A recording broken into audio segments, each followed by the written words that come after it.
Bismillahirrahmanirrahim. You put 10,000 in an account earning 5%. After 3 years, you make another deposit into the same account. एक account है, देख लेते हैं जी, उसके अंदर आपने कोई डिपॉजिट करवाया है। ये फॉर एग्जांपल हम देखते हैं, अच्छे तरीके से समझिएगा ताकि आपको पिछला सारा पोर्शन समझ आ जाएगा। एक अकाउंट है जिसमें आपने 10,000 डिपॉजिट करवाया है, ठीक है ना, और उस पे इंटरेस्ट रेट आपको कितना मिल रहा है, 5%। ठीक हो गया, 5% उसने कहा है जी आपको इंटरेस्ट रेट मिल रहा है।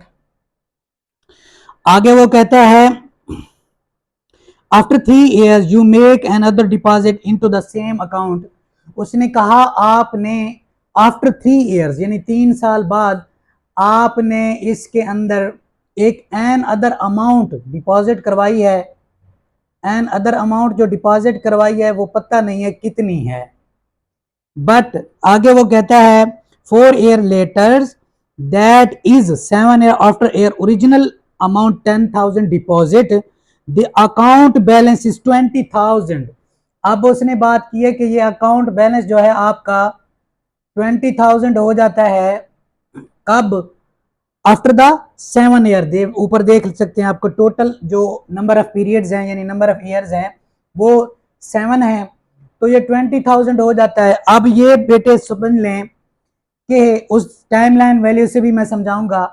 10,000 पहले डिपॉजिट करवाया, फिर एक अमाउंट डिपॉजिट करवाई जिसका पता नहीं है, दोनों अमाउंट ने मिलकर 20,000 बनाया है। ये कंसेप्ट याद रखिएगा, दोनों अमाउंट ने मिलकर 20,000 बनाया, but we don't know about an other account amount which you have deposited in the account after the 3 years or before the 4 years। यानी 4 साल से पहले हमने जो किया या आपने 3 साल के बाद जो अमाउंट इसके अंदर डिपॉजिट करवाई, दोनों अमाउंट ने मिलकर 20,000 बना लिया है। What was the amount of the deposit at the end of 3 years।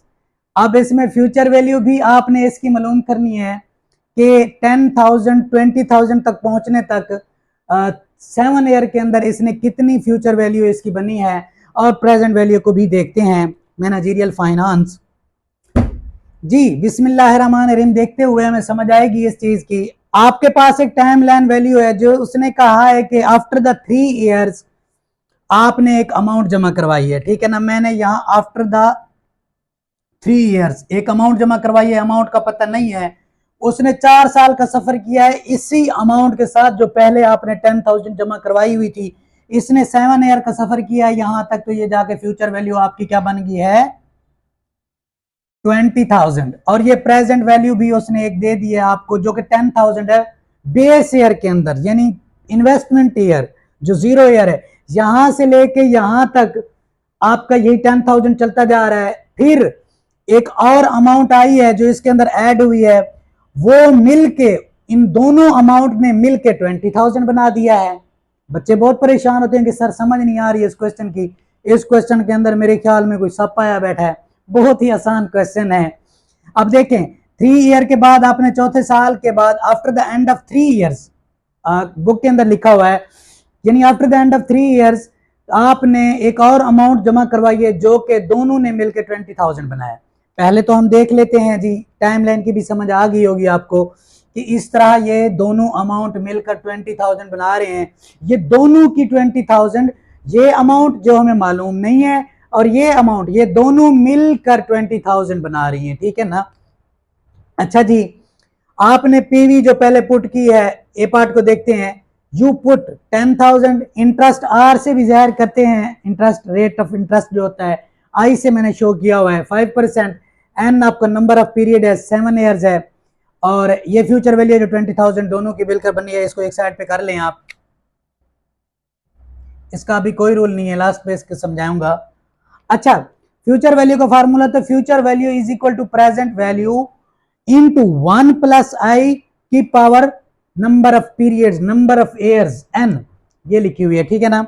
तो यहां तक हमने ये फार्मूला लिखा, उसके अंदर प्रेजेंट वैल्यू हमारे पास 10,000 थी, 1 + i 5% है, परसेंटेज को खत्म करने के लिए 0.05 की पावर 7 हो जाएगा।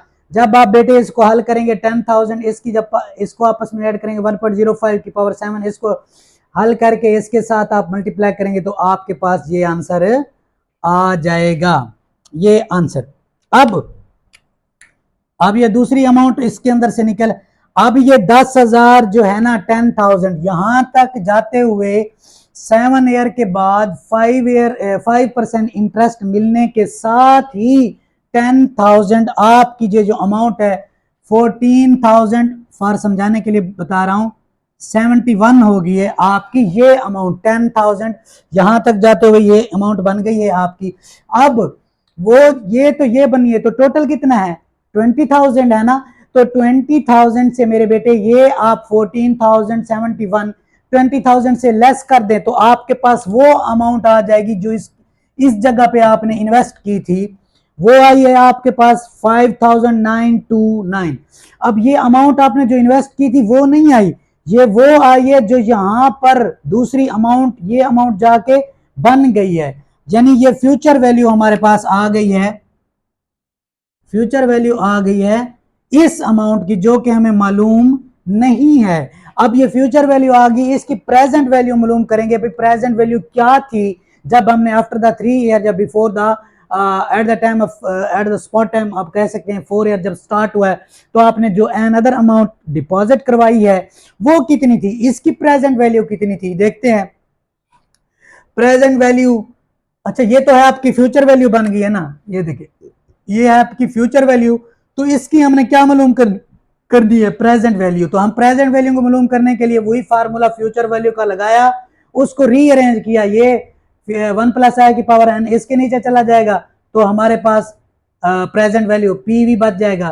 तो पीवी के लिए यही फार्मूला इस्तेमाल करेंगे। फ्यूचर वैल्यू हमारे पास ये है 5,929, इसके ऊपर डिवाइड करेंगे 1.05, ये जैसे आपको ऐड करें ये इधर भी हुई थी कि पावर 4 आ जाएगा। क्यों, क्योंकि अब यहां पे क्वेश्चन पैदा होता है आफ्टर द 3 ईयर आपने और अमाउंट पुट की है, टोटल नंबर ऑफ ईयर कितने थे 7, तो 7 में से -3 कर दें तो आपके पास 4 ईयर रह जाएंगे। तो 4 ईयर जो है आप इसकी पावर लेके इसके ऊपर ये आपकी अमाउंट आ गई 5,929 डिवाइडेड बाय 1.2155, ये आप जब आप इसकी पे डिवाइड करेंगे तो 4,878.82 यानी 4,878.82 ये आपकी प्रेजेंट वैल्यू थी जो आपने इन्वेस्ट की, तो आपकी ये अमाउंट बनी। अब you are deposit before 4 year आपका ये था, और या आप लिख सकते हैं your deposit at the end of 3 years आपका ये था। उम्मीद है कि आपको ये सारी लेक्चर अच्छे तरीके से समझ आया होना है। अगर ये लेक्चर समझ आ गया है तो